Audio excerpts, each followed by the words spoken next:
At napakalaki nga pala na napagawa kong aquarium at ngayon nga papagawa na rin natin ng stand para makabit na nga rin natin. May nakakursunada nga pala sa mga kanawayon na bantam natin. At magsasalang na ulit ako para sa breeding. Sinamahan nga pala ako ng mga kaibigan ko para pick upin nga pala ang napalaking aquarium na to. Hindi ko nga na-expect, gawa nung nasa picture nga nung pinagawa ko, hindi ko alam na ganito kalaki. Nagbigay nga pala ako ng sukat para sa sukat nga na kailangan ko at nagulat na lang talaga ako sa personal. Abay, napakaraming na mga lalagay dito. Kung naalala nyo kasi nakaraan, may magbibigay nga kasi sa akin ng Oscar. At malaki na nga yun. Kaya naman dito nga, Diyos ko po, laki nga ng Oscar, napalaki din yung gastos natin. Grabe, hindi ko in-expect na napakalaki pala ng uubusin pag nagpagawa ka ng aquarium, saka stand, saka lahat-lahat talaga. May nagsasuggest nga kasi nakaraan na yung maliit na nga lang ng aquarium yung bilhin ko, kaso nga nakilala ko sarili ko pag nalagyan na talaga ng isda yan, sunod na yan.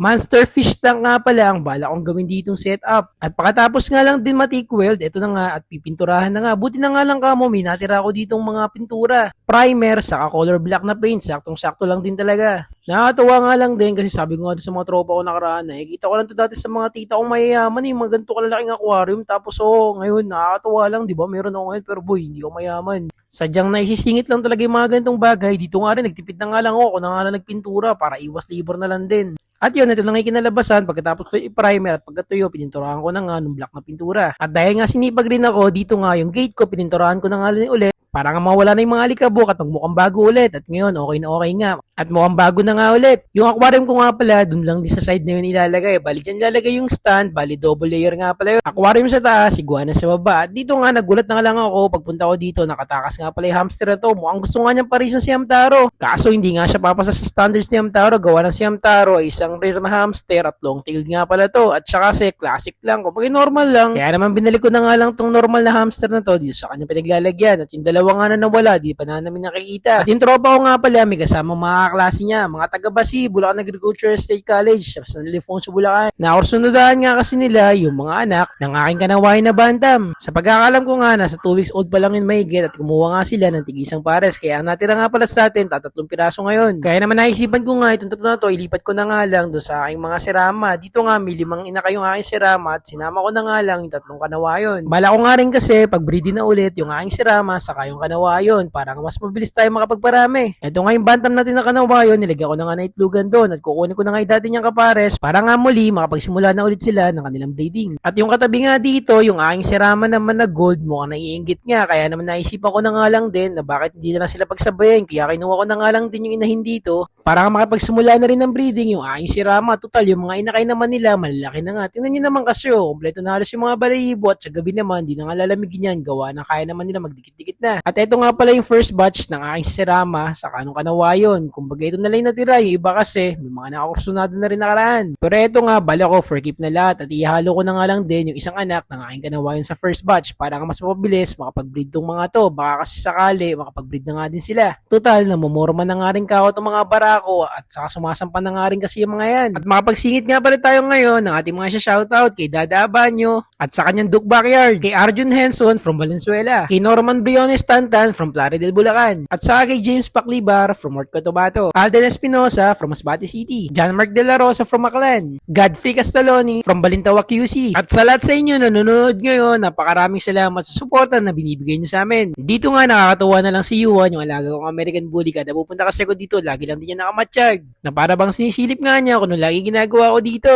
Si Yuan nga pala ang kauna-una kong alagang aso at love na love ko nga pala yan. At sa mga naghanap naman ng update sa ating kalapati, ito na nga yung kalapati natin. Grabe, ito yung inakayan, laki na kasi nag-iisa lang din naman siya at dito nga yung kulay niya, ang ganda nga rin pala ng kalalabasan.